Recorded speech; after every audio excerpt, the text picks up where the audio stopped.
And the reports, I mean, the scale of reports that have come out, I mean, show the scale of the spying allegations that have been leveled at the U.S. Incidentally, one of the reports I read that said the special collection services of these messages were based in the U.S. Embassy in Berlin, and that and they're responsible for monitoring these communications in the German capital and the government quarters. And furthermore, it says that similar units based in around 80 locations worldwide, and according to reports, 19 of them in European countries. Mahina, you know, until recently, the only places in which American diplomats were summoned to the foreign ministry of the country where they were stationed were either Russia and China, or the former Soviet Union during the Cold War, or even now, Russia, or Latin America, where there are patriotic, populist governments. So, you know, American diplomats are summoned. But when the U.S. ambassador to Paris is summoned to the Quai d'Orsay, now that's something very new. It does not happen.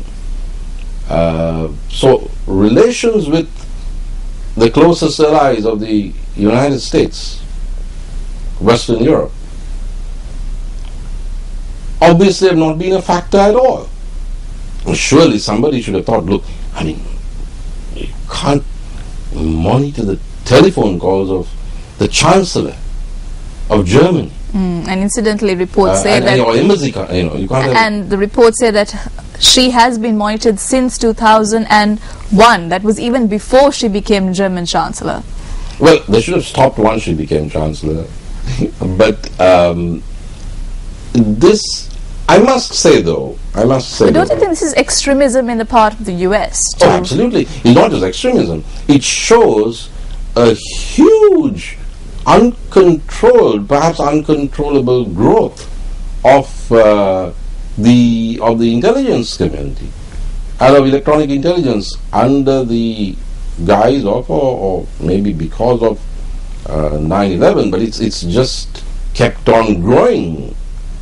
So it has now affected the standing of the United States and U.S. relations with its closest allies, because this is a travesty. Now, I think that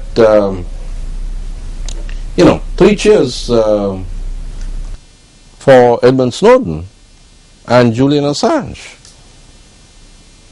Individuals and a few people who supported them, and that poor guy Bradley Manning. This wasn't from the WikiLeaks dump. This was the Edward Snowden material. But if not for them, this would have gone on. The world wouldn't know.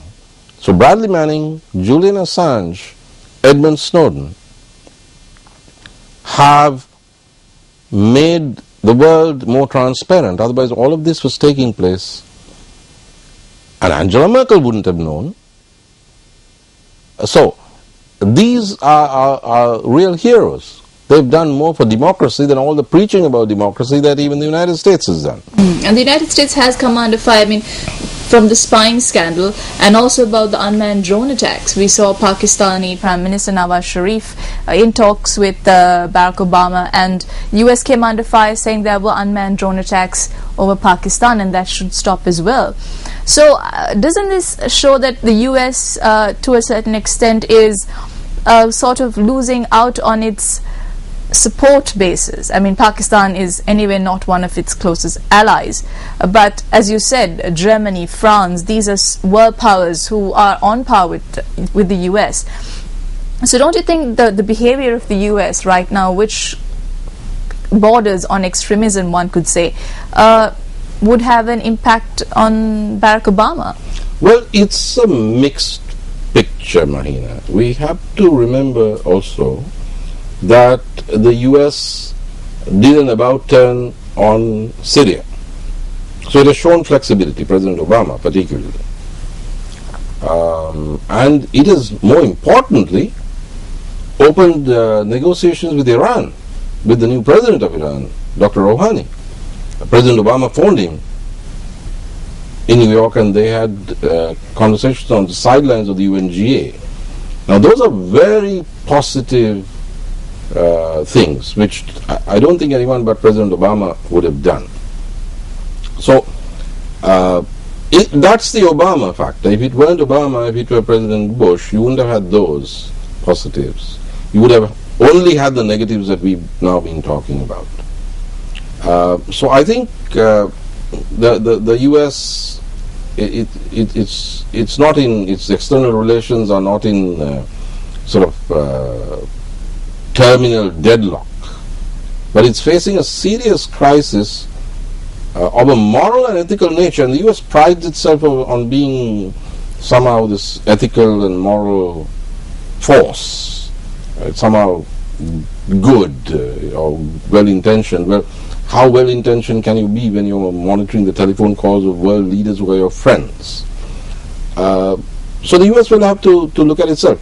But Mahina, all this electronic monitoring, there's a limit to what it can achieve, because there were 2 U.S. commando attacks recently.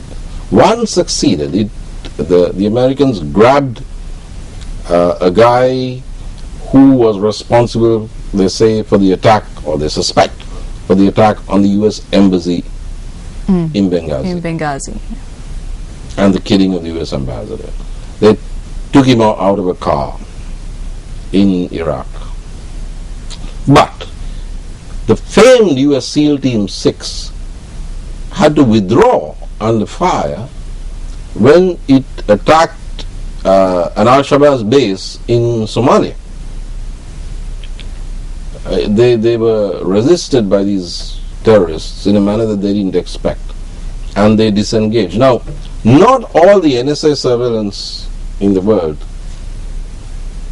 can stop that kind of thing, and there is really no. It also makes a mockery of this surveillance thing, because what does monitoring Francois Hollande's telephone got to do with fighting Al-Shabaab's terrorism in Somalia? It doesn't help. There's no connection.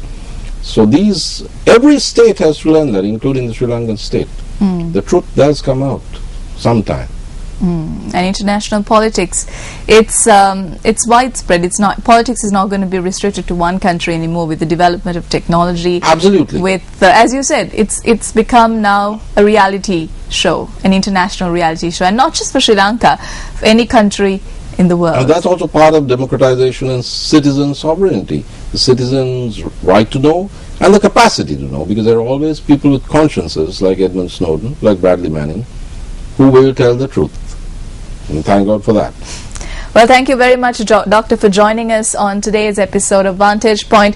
Next time when we meet, which is in a fortnight, we'll be hot on the heels of the Commonwealth Heads of Government meeting. Yes. And also, I hear you will be traveling to India yes, that's soon, and you'll be Institute of Defence us. Studies and Analysis session will be opened by the Indian Minister of Defence, and I'm one of those who has been invited to present a paper.